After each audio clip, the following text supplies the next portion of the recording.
दिव्यांगांसाठी, शेतमजुरांसाठी शिंदेंसोबत जाण्यास काय हरकत? प्रहार संघटनेचे अध्यक्ष बच्चू कडूंचं विधान.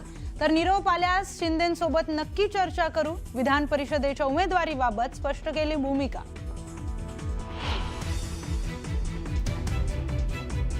विधान परिषदेची उमेदवारी न मिळाल्याने नाराजीच्या चर्चांना केनेकरांकडून पूर्णविराम. कार्यकर्त्यांचं मनोबल वाढवण्यासाठी भावनिक स्टेटस ठेवलं. संजय केनेकरांनी केलं स्पष्ट.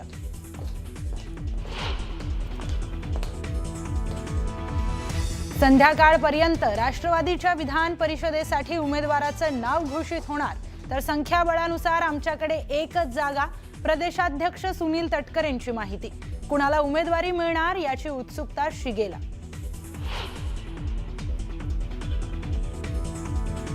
बीडच्या मस्साजोग ग्रामपंचायत निवडणुकीमध्ये दिवंगत संतोष देशमुखांच्या पत्नीचा पराभव.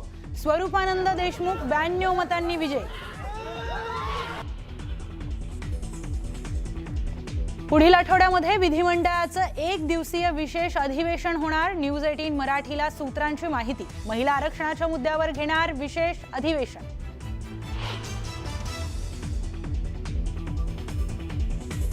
कोल्हापूरच्या गोकुळ दूध संघावर प्रशासक आणण्याच्या हालचालींना वेग. धनंजय महाडिकांचं प्रशासक म्हणून नाव आघाडीवर. सतेज पाटील आणि हसन मुश्रीफांना धक्का देण्याची तयारी. बंधू अशोक खरातचा 8व्या गुन्ह्यामध्ये एसआयटी घेणार ताबा. 7 गुन्ह्यांमध्ये अशोक खरात 42 दिवसांपासून कोठडीत. खरातच्या अडचणीमध्ये आणखी वाढ होणार.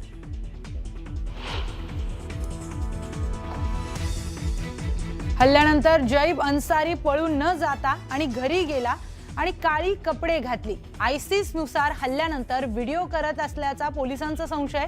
मीरा रोड प्रकरणामध्ये मोठा खुलासा. नाशिकच्या टीसीएस मधील धर्मांतर आणि लैंगिक शोषण प्रकरणी 4 आरोपींना पुन्हा कोर्टात करणार हजर. आरोपींची पोलीस कोठडी आज संपणार. एसआयटी कडून चौकशीला वेग. त्याला आता एका नव्या गुन्ह्यामध्ये कोठडी वाढवली आहे. अशोक खरातला 7व्या गुन्ह्यात त्याची न्यायालयीन कोठडी सुनावलेली आहे आणि त्यानंतर 8व्या गुन्ह्यात ताब्यात घेण्यासाठी एसआयटीचं पत्र सुद्धा दाखल झालेलं आहे. न्यायालय दिलेलं आहे. आता 8व्या गुन्ह्यात उद्या अशोक खरातला व्हीसीद्वारे त्याला हजर केलं जाईल कोर्टामध्ये. 8वा गुन्हा सुद्धा लैंगिक शोषणाचाच आहे. उद्या अशोक खरातची पोलीस कोठडी मिळवण्यासाठी तपास यंत्रणा प्रयत्न करणार आहेत असंही कळतंय.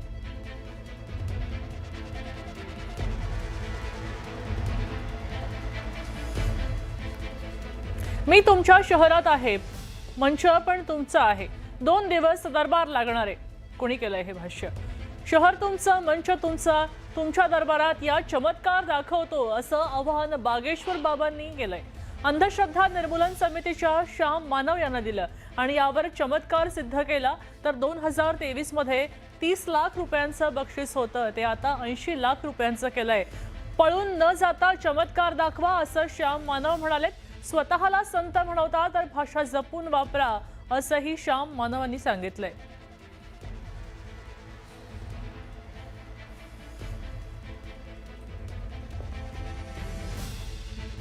इस बार हम नागपुर में ही हैं, मध्य प्रदेश में नहीं है, महाराष्ट्र में ही है. 1 घंटे के लिए नहीं है, 5 दिन के लिए है. कथा पंडाल लगा है, मंच लगा है. प्रदेश उनका, शहर उनका, मंच भी उनका, हम अकेले का है. तो किसी को कोई भी हो, कल दरबार लगना, चले आए. हमारे पास जो विद्या होगी, जो शक्ति होगी, हम उसका प्रस्तुतिकरण करेंगे. हम जादूगर नहीं है. हमें जो ईश्वर प्रेरणा देगा हम वो लोगों को मार्गदर्शन देंगे. वो आएंगे, उनको भी मार्गदर्शन देंगे. हम न आए तो हम उनके घर ना जाएंगे, शहर आ गए. उसमें वे कहते हैं कि होगी तो आप आइए, हम आपको मार्गदर्शन करेंगे. भाई बाबा, तुम्हारी योग्यता क्या? तुम हो कौन हमें मार्गदर्शन करने वाले? जिस व्यक्ति को अपने आप को शास्त्री कहलाते हो, रामकथा वाचक कहलाते हो, ऐसे शब्द का प्रयोग करते हो, ये आपकी संस्कृति है, ये आपकी योग्यता है. इस बार भी आप चैलेंज से भाग गए हैं. पहले से कहा गया है कि ये चैलेंज जो होगा, ये चैलेंज आपको 2023 में दिया गया था. दिव्यांगांसाठी शेतमजुरांसाठी शिंदेंसोबत जाण्यास काय हरकत? प्रहार संघटनेचे अध्यक्ष बच्चू कडूंचं विधान. तर निरोप आल्यास शिंदेंसोबत नक्की चर्चा करू. विधान परिषदेच्या उमेदवारीबाबत बच्चू कडूंनी स्पष्ट केली भूमिका.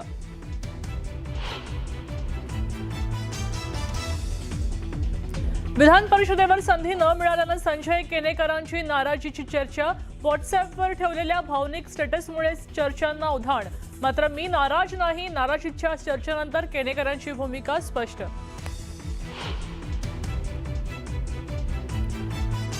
संध्याकाळपर्यंत राष्ट्रवादीच्या विधान परिषदेसाठी उमेदवाराचं नाव घोषित होणार. तर संख्याबळानुसार आमच्याकडे एकच जागा. प्रदेशाध्यक्ष सुनील तटकरेंची माहिती. कुणाला उमेदवारी मिळणार याची उत्सुकता शिगेला.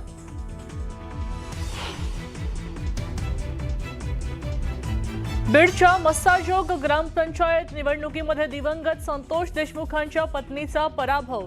स्वरूपानंद देशमुख 92 मतांनी विजयी.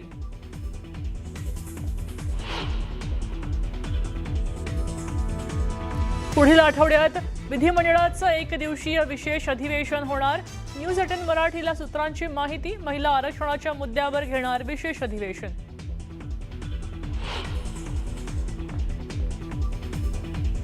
कोल्हापूरच्या गोकुळ दूध संघावर प्रशासक आणण्याच्या हालचालींना वेग. धनंजय महाडिकांचं प्रशासक म्हणून नाव आघाडीवर. सतेज पाटील आणि हसन मुश्रीफांना धक्का देण्याचीही तयारी.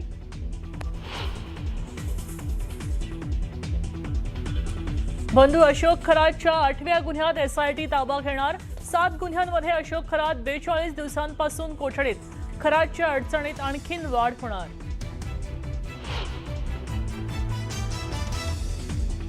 हल्ल्यानंतर जैब अन्सारी पळून न जाता घरी गेला आणि काळे कपडे घातले. आयसिसनुसार हल्ल्यानंतर व्हिडिओ करत असल्याचा पोलिसांना संशय. मीरा रोड प्रकरणी मोठा खुलासा. आणि नाशिकच्या टीसीएस मधल्या धर्मांतर आणि लैंगिक शोषण प्रकरणी 4 आरोपींवर पुन्हा कोर्टात करणार हजर. आरोपींची पोलीस कोठडीत आज संपणार. एसआयटीकडनं चौकशीला वेग.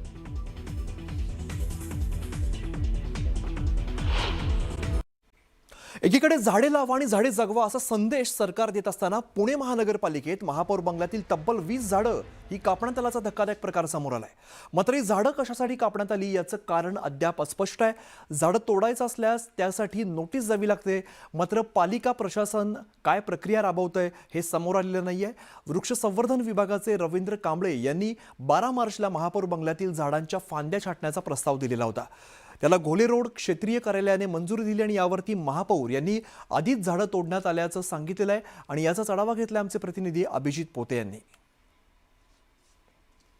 जवळपास 50 लाख झाडं पुणे शहरात लावू असा अंदाजपत्रकात सत्ताधारी पक्ष पुणे महापालिकेत भाजप जो सत्ताधारी पक्ष आहे त्यांचा अंदाजपत्रक महापालिकेच्या बजेट वेळी आला आणि शहरात 50 लाख झाडं लावू असा शब्द पुणेकरांना ज्या भाजप सत्ताधारी पक्षाने दिला त्याच भाजपच्या दिव्याखाली आमदार असल्याची चर्चा सध्या सुरू आहे. मी सध्या पुण्यातल्या महापौर बंगल्याच्या बाहेर आहे आणि ज्या भाजपच्या महापौर मंजुषा नागपुरे आहेत त्यांच्या समोर अंदाजपत्रक वाचण्यात आला होता. पण झाडं लावण्याऐवजी महापौर बंगल्यातल्या जवळपास 19 झाडांची कत्तल प्रशासनाकडून करण्यात आलेली आहे. ही दृश्य जी तुम्ही पाहताय तो पुण्यातला महापौरांचा बंगला आहे आणि या बंगल्यावरती गेल्या काही दिवसापूर्वी जर बघितलं तर इथं सगळी मोठी आणि जुनं झाडी जी होती ती आता चक्क तोडण्यात आली आहे. प्रशासनाकडून असं सांगण्यात आलंय की काही झाडांना कीड लागली होती म्हणून आम्ही ही कारवाई केली आहे. पण प्रशासनाला अजूनही याबाबत कुठलीही माहिती नसल्याचं देखील समोर आलेलं आहे. जवळपास 19 झाडांची कत्तल करत बाकी झाडांची छाटणी देखील प्रशासनाकडून करण्यात आलेली आहे. हे दृश्य तुम्ही पाहताय. आपण पाहतोय की पुण्यात अनेक झाडांची कत्तल होत असताना अनेक कारवाया ज्या आहेत ते पुणे महानगरपालिकेनं केल्या होत्या आणि नुकताच भाजप सत्तेत आल्यानंतर अंदाजपत्रक ज्यावेळेस भाजपनं किंवा सत्ताधारी पक्षानं पुणे महापालिकेत सादर केलं त्यावेळेस 50 लाख झाडं लावू असा पुणेकरांना विश्वास भाजपनं दिला होता. पण आता मात्र चित्र वेगळंच दिसतंय कारण पुण्यातल्या महापौर बंगल्यातच झाडांची कत्तल करण्यात आलेली आहे.